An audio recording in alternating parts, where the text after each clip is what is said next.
So welcome back, friends. Finally, we're finished with the hideous bathroom remodel? Man, oh man, I haven't even been making any videos. I've been working like 14, 16 hours a day on this thing. What a grind. But it is, for all intents and purposes, it is complete minus a few peripherals. So I've got that tallied up what the whole how much everything costs. And the total bathroom reno came out to about, I'd say $2,400 or so, and I'll itemize that to show you where that money went. But real quick, let me show you before.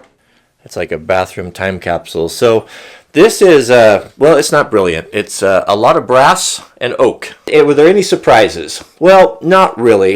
We've got some underlayment here that is probably could be reused, but there's a little bit of water damage there. So quite a transformation. Something that was, maybe looked good in the 90s or so, transformed into something that will look good for pretty much ever. It's just a way more classic, timeless design. So the whole total cost, as I said, about $2,400. And so let's break this down to where all of the money went. So first off with the flooring here. So I've made we'll keep a little running tab of what was spent. I've got my list here.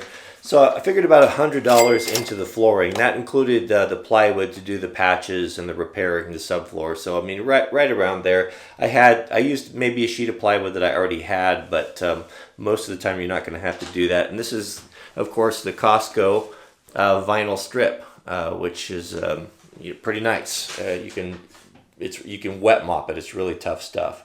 Next, of course, we put the 4.5-foot bathtub in. This is a steel porcelain tub. We got this at Home Depot for, I figured when everything was said and done with the plumbing kit and all that was about $210. So let's say right around $250 to put a bathtub in here that is, very tight, but it works. When it went to came to the fixtures here, of course, we went with a little bit nicer. These are the higher end Delta. It's not top of the line by any means, but it's definitely a step above what you're going to get at like Home Depot. You know, a lot of those products, Kohler and Delta and Moe and all that, the stuff that they sell at Lowe's and Home Depot is their lowest quality. So if you want to step up and get a little bit better stuff, you usually go to a supply store that would supply contractors, and that's what this is, a little bit nicer. So $300 or so into the Delta fixture. The toilet we got at Costco. This is a Kohler as well, just a very nice looking classic, nice design, with the wax ring and all that stuff and the supply lines. I figured about $200 for that. Over here to the sink. This was a Home Depot sink, Kohler as well. I think it was the pedestal and everything was right around $150. And I think we had about $70 into that fixture from Costco as well, which is the German made. And I don't know how they did it for so cheap, but it is the nicest fixture that I think I've ever installed. So that was that. We had electrical inspection, so there was a fee of, say, $100 or so with that and the GFI plug. Everyone in the comments, or not everyone, a lot of folks are whinging about the plug being close to the sink. That's the way it's correctly done. That's why we had it inspected and all signed off. It's a GFI plug, so ground fault. But that's kind of the way it's done right there. You have to, by code, I think, to have a plug within 3 feet. But again, I'm not a builder or plumber, so I don't know, or an electrician, so I don't know what I'm talking about. Paint, I figured we used the stuff that we had already, but if I had to buy the paint and primer and stuff, I would say around $100 for that. We have the tile work. I would say we have, with the thin set and, a few tools and different things that you might have to rent or buy, $500 with material. So that's for all, and that's quite a bit of subway tile right there. Millwork, I figured I had about $200 in, and that's the 3 pieces of the paneling, the finger jointed 1x4, the crown molding, and the corner pieces. You can see how I tied that in there and just caulked and painted all that in. And the baseboards, I figured about $200. Let's see, what else do we have? Cabinetry and lighting. So Mrs. W, I was getting ready to install the mirror medicine cabinet on here and the light, and they had given her the wrong one. So I will show you that, but that came out to the light and the medicine cabinet, $150.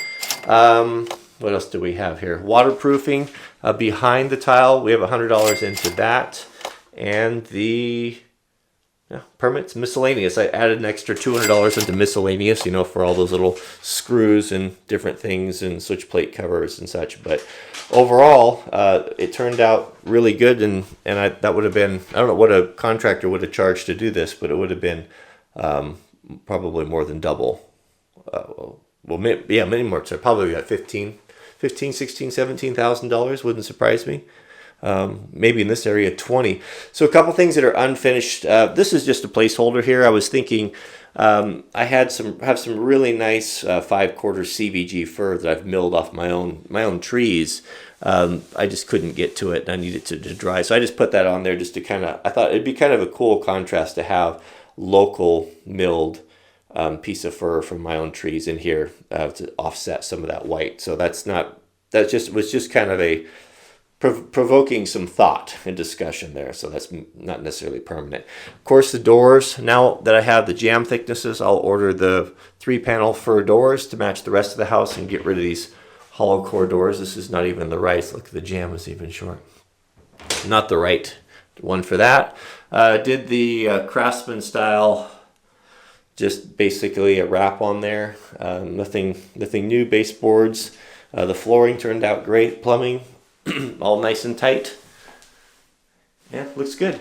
So, yeah. Also finished up the stairs here in the hall. Got the first stairs all done. So the only thing left is we had to make this bull nose here piece and tie it in with the floor. We have to sand all of this, and then we'll cover it with water locks to match everything else. But that turned out, it needs to be painted and caulked, but definitely cleaned that up. So that's basically it for the bathroom reno. The toilet paper holders and the hooks and the towel bars and all that stuff. All that stuff's coming. Mrs. W's ordered it. Just taking a little while to get here. But I've also got